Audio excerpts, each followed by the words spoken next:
Don't know the answer? Ask the Naked Scientists. Hello and welcome to this week's Ask the Naked Scientist with me, Sue Marchant, and Chris Smith.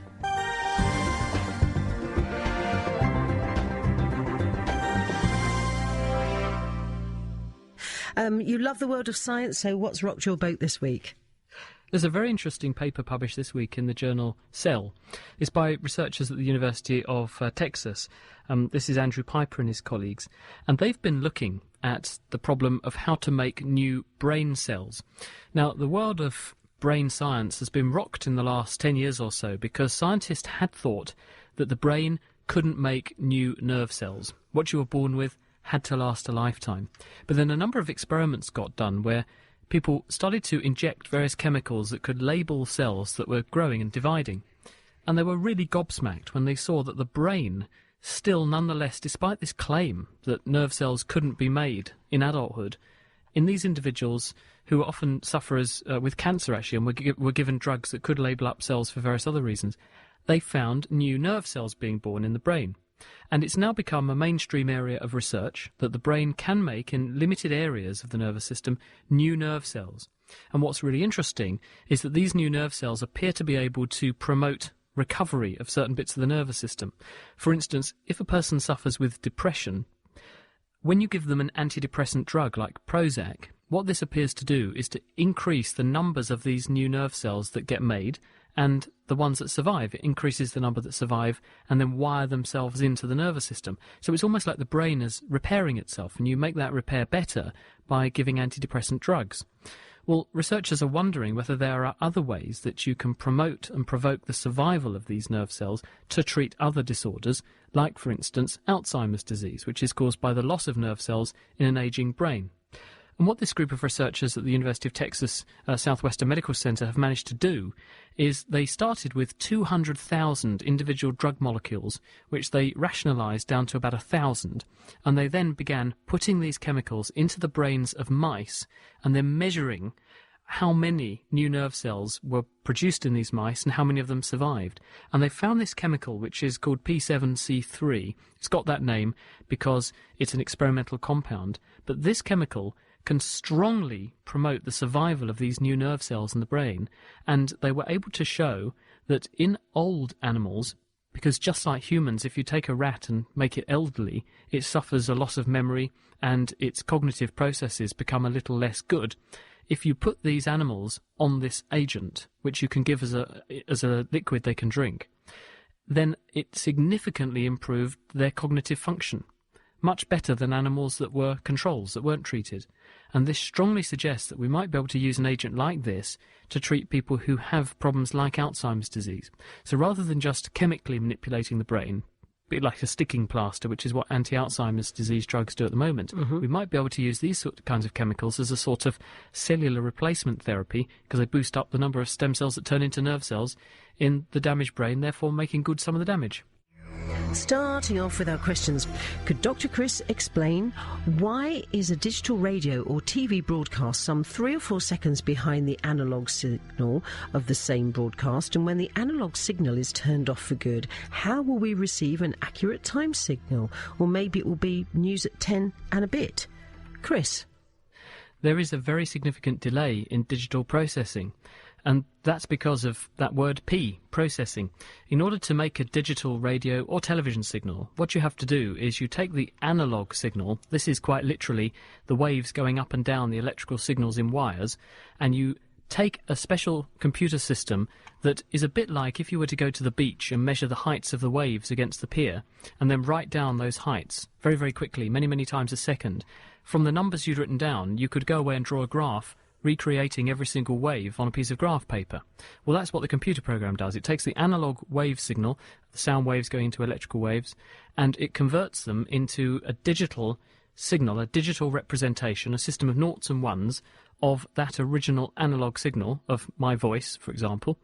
That signal is then broadcast, and a digital radio receives that system of noughts and ones, and then it knows the code that was used to produce that system of noughts and ones, and it reverses the process, and it rebuilds from that nought and one code what the original analog wave looked like, rather like you taking that system of numbers and then plotting a graph on your graph paper.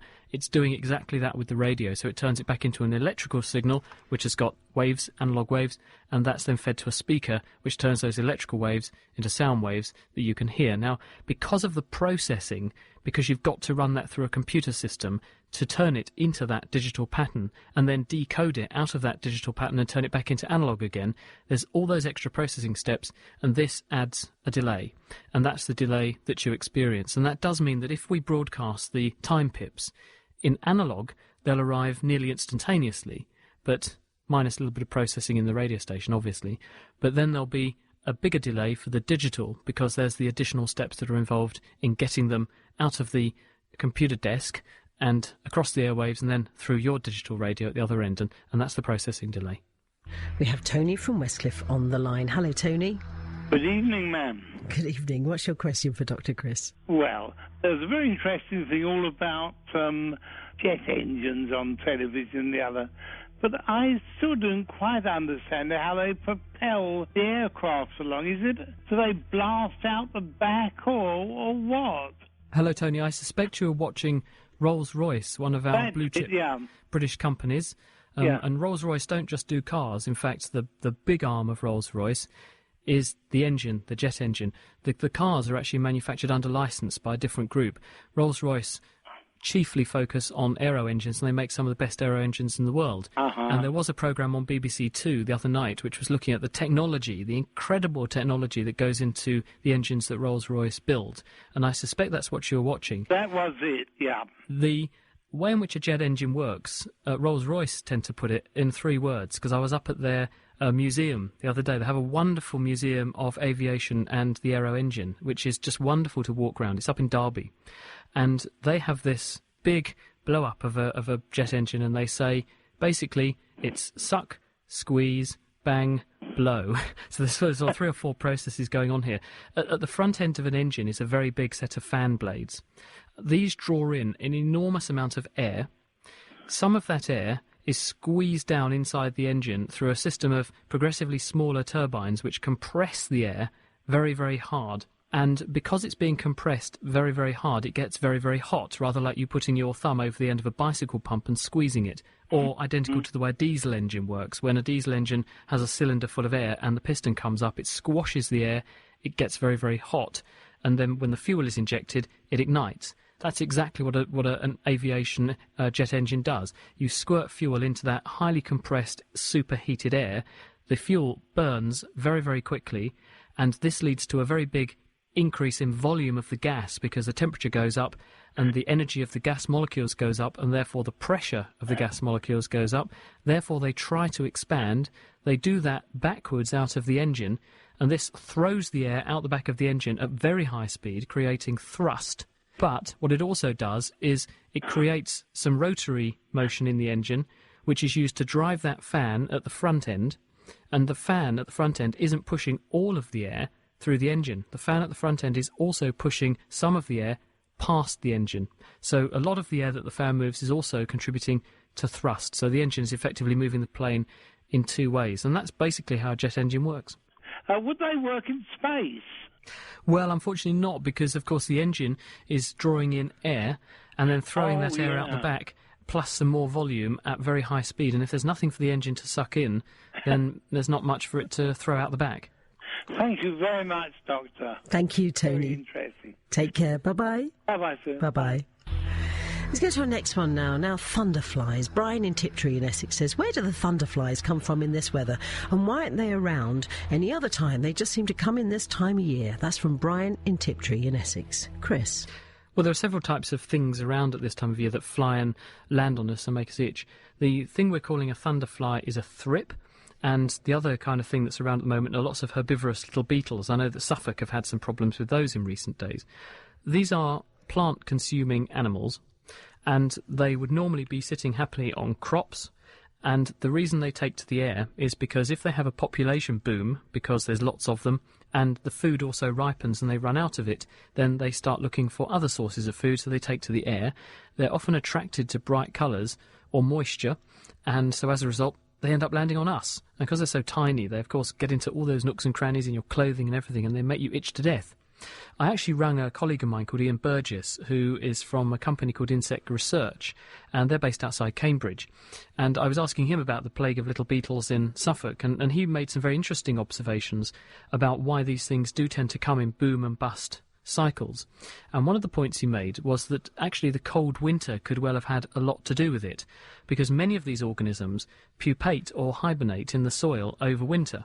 And if you have a very, very cold winter, what that does is to reduce the metabolic rate of the organisms to such a low level that they hardly consume any energy, and as a result they deplete their reserves in their bodies for hibernation only a tiny amount. So when they wake up the following season, they've got lots of energies to spare, which they then devote to vigorously eating and mating and reproducing, and you get a population surge. And the same is actually true for wasps and also bumblebees, which paradoxically, as it seems, do much better after a really cold winter than after a mild one. That, of course, is the recipe we've had this year, a very cold winter off the back of quite a moist year last year, which also would have favoured a large number of these things growing in the first place, so there would have been lots of them hibernating or pupating in the ground.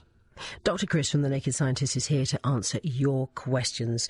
There's one or two questions that have come in. The first one, Dr. Chris, is from Hedra, who says, can you ask Dr. Chris whether it's necessary to drink 6 to 8 glasses of water each day? Chris? I think this is a myth, actually. I'm not really sure where this got started from. The answer is you just need to drink as much water as you feel thirsty enough to want to drink. Research has shown that humans actually are amongst the best tolerators of heat and water management across the whole planet. We're much better than almost all other animals on Earth at managing our temperature, and that's partly attributable to our evolution. Of course, we came from Africa. That's the cradle of mankind, where modern humans were born, and people who lived in Africa, and still do, there are bush people, for example, who have to run all day in the noonday sun, very, very, very hot, to run down game and catch their lunch. It takes them so long often to catch their lunch that it's breakfast by the time they catch it. But the point is that they have to exercise in enormously high temperatures. And over many, many years of evolution, we've become extremely good at managing our temperature balance and managing our water balance. And so it's a myth that you have to drink all this water when taking this kind of exercise. We're pretty resilient and robust as humans, and unless we're on drugs that mean that we're shedding water, or we've got some other condition that means we handle water very, very poorly, it's better to just drink what you think you need, rather than some prescribed amount, which might actually end up doing you more harm than good. All right, well, let's go to the Twitter. Skychild says, why are clouds and snow white when water is clear? What a brilliant question. Chris? Terrific question. The reason for this is that if you look at water, water is one homogeneous object. It's a liquid, and it's got lots of molecules of H2O all stuck together by something called hydrogen bonds, but the water is one homogeneous body, if you like. And when a light wave comes from the air and goes into the water, light actually travels a bit slower in water. So when it goes into the water, it bends a bit. And as a result, this is why when you put your toothbrush underwater in the sink, it appears to bend, and the end isn't where it looks like it is, because the light waves that are coming to your eye have actually been bent by the water. Now, if you break the water up into lots of little bits, in other words, you turn it into lots of little water droplets as a cloud, or lots of little solid droplets as ice, now what you've got are lots of individual little blobs of water surrounded by air. When light goes into those, it slows down a bit and bends when it goes into the first droplet. It then comes out again into the air, which makes it speed up and bend a bit more. This is called refraction. And because there are so many of these particles, it keeps doing this. And it does it again and again and again. And in the end, all of the wavelengths of light, because remember that white light that we see from the sun is actually made up of many, many different wavelengths of different colours of light added together, which we see as white. All of those different wavelengths of light get reflected back at your eye because the light has been bent round so much, and as a result it looks white because you're seeing all this light reflected at you. It's exactly the same reason actually that milk is white, because in milk there are lots of little tiny particles of oil and protein, And those particles do exactly the same thing. When the light goes into them, it gets slowed down and bent a bit, and then in the end, by doing this enough times, it reflects back at you all the wavelengths of light.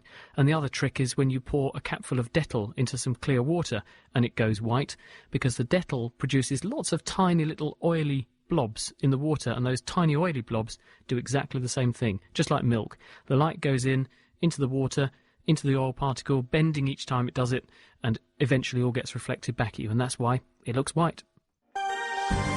If you're enjoying Ask the Naked Scientist, then you might like to check out The Naked Scientist, our regular roundup of the world's best science. Each week we take a look at the latest science news, talk to top researchers working at the coalface of discovery, and also get our hands dirty with a science experiment that you can join in with too. So make it a date and prepare to strip down science on the web at nakedscientist.com/podcast. Bob in Essex, Chris, is asking, why do birds have all the colours on their feathers, and when oil gets on, watercolours appear, like a rainbow? Why is that? Yes, this is something we've looked at on The Naked Scientist. Actually, fairly recently, Dr. Dave did a kitchen science experiment asking why are soap bubbles all the colours of the rainbow. This is something called structural colour. So let's take the oil on water first, because that's probably the easiest way to understand this. When a water surface has light hitting it, the surface of the water behaves partly like a mirror, and some of the light will be reflected from the surface of the water and back towards your eye, which is why water looks sparkly. Obviously, some light carries on into the water, but a proportion will be reflected back. If you put oil on top of the water, the oil spreads out and it forms a layer. The layer can actually be a number of atoms thickness thick. So in other words, the oil can form layers on layers. When the light hits the oil layers, it can do exactly the same thing as it does when it just hits water. It can reflect. But as it passes through each layer, there can be an opportunity from each layer for it to reflect. So as the light bounces off of these layers of oil, in some cases it bounces off the top layer, in some cases it bounces off the layer underneath, and in other cases the layer underneath that. And the oil thickness is also not uniform on the water. Some places it will be thicker, some places it will be thinner. And when the light reflects in this way, some of the light waves will have travelled a longer distance further into the oil than others. And this means that when they rejoin each other, some of them will be what's called out of phase. In other words, the light wave will be going up and the other bit of the light wave will be going down, and this can make them cancel out. They could also be in phase, the light wave's going up and another one's going up, and they add together, making a brighter spot of light. And depending upon what wavelengths are doing this, you see different colours. And because the oil thickness is not uniform, some bits of the oil are going to do this in the blue end of the spectrum more, some red, some yellow. So you see all these different colours as different wavelengths of light are principally amplified because of this so-called interference pattern. And that's exactly the same with a soap bubble. When you blow a bubble, the bubble is an oil film and it has different thicknesses of oil making up the surface of the bubble. As that bubble ages and water evaporates, the oil film changes thickness again, and this in turn affects the pattern of colours you see, as Dave shows in his kitchen science experiment. If you want to have a look, it's nakedscientist.com/kitchen science. It's on that page. Now let's look at the birds. Well, feathers pretty much do exactly the same thing. The feathers have this very clever structure so that when light goes into the surface of the feather, some of the light is reflected straight off, others are reflected off of deeper structures in the feather, and this causes the light waves to go out of phase with each other and interfere, cancelling some wavelengths out and making others look brighter. And this is what gives the bird feathers their colour. It's not a dye, it's structural colour. Now, let's go to the email again. This comes from Dave, and he says, if apes are omnivores and their diet consists mainly of fruit, leaves and buds, and we share 99% of genes with them, where in evolution did we become carnivores, and did the body have to suddenly adapt to this? Well, chimpanzees, who are one of our closest relatives, bonobos, are actually closer to us than chimps are. We all share a common ancestor about 6 million years ago. Well, chimpanzees do eat meat, and in fact meat is a prized food item for them. The reason they value meat so much is that it's got enormous amounts of energy in it. It's got iron, which is important for muscle and brain, nerve cell, and liver function, and it's got lots of protein in it. And for that reason, it's highly valued, and it's nutritionally extremely valuable to the body. Now, humans have a very big brain and quite big stature. We're warm-blooded, and we have a very big, high metabolic rate. And in order to sustain us, we need to eat a varied diet, and meat is a very helpful way to help us to achieve that. And for that reason, we have evolved to favour meat as an easy way to get some of these trace items, especially iron, that we need in our diet. And other animals like chimps do likewise, whilst some, such as gorillas for example, bonobos eat fruit, they have become much more specialist at eating a herbivorous diet, plant-based diet, and they've got 6 million years since we last shared an ancestor with them to have got good at it. And so it purely comes down to lifestyle and what evolution has equipped you with. So the answer is the lifestyle we lead, the way in which we chose to hunt and live, meant that we needed to get that high-energy food source, and meat was an easy way to do it. We were equipped with a big brain to help us catch animals and to prepare and cook and butcher them. Therefore, we eat them. Now, David Worley, 94, has asked via Twitter, where does earwax come from? Brilliant question. Indeed, and if anyone does want to tweet at us, you can send me a tweet if you want. It's at Naked Scientist, just to throw that in. Earwax, the stuff that ends up on the end of your index finger when you wiggle it in your ear canal, goes by the medical term cerumen, C-E-R-U-M-E-N. And this is a very fatty substance. It's a secretion which is produced by cells which line the external auditory canal. This is the bit that you put your finger in and runs all the way down to the eardrum at the end of that. So there are cells in there that squeeze and squirt and splurge this stuff out. So in other words, the ear canal is lined by a thin layer of this, and its role is really to catch dirt and debris. And the material makes its way outwards, so the cells migrate out from the inner canal along the lining of the external auditory canal, carrying this wax with them, and the debris therefore gets stuck onto it and carried out from the ears. If this doesn't happen, of course, it can accumulate and block up the ear canal, and then you need to either dislodge it somehow, and carefully of course, or you need that process of syringing, where they put something in to loosen the wax up, like olive oil is usually quite a common one. And because the wax is oily, the olive oil dissolves it quite well, and then you can suck the whole thing out. And in fact, earwax comes in two flavours, if I can put it like that. Mm-hmm. There's a dry kind and a wet kind. Mm. And this is genetic, and you find people on Earth geographically divide into these two types. So people from the Asian subcontinent have a very different style of earwax, if you like, from people from the western half of the Earth. And this is down to genes, and you can tell which a person has by testing their genes. I get both, actually. There was a person who was 5,000 years old and discovered in Greenland, archaeologists actually did one of the first genetic reconstructions. In other words, taking the genes from a person and working out on the basis of the genes they carry what they would have looked like. And Eske Willeslav, who's a researcher at the University of Copenhagen, published this in Nature about 3 or 4 months ago, where he was able to take DNA samples from hair from this ancient person that lived in Greenland, and from that DNA compare the DNA to traits in extant, in other words, existing human populations today. In other words, asking people who have these genes, what do they look like? And this enabled them to say that this individual who lived in Greenland all that time ago, he also had dry wax, but also had black hair, I think was quite short, and had a tendency to baldness. Unlucky for him. We've also got another question, Dr. Chris, which comes via Twitter as well, from Alfie Stoppini. Why does his crisp packet inflate on a plane? This is assuming, of course, that the crisp packet hasn't been opened.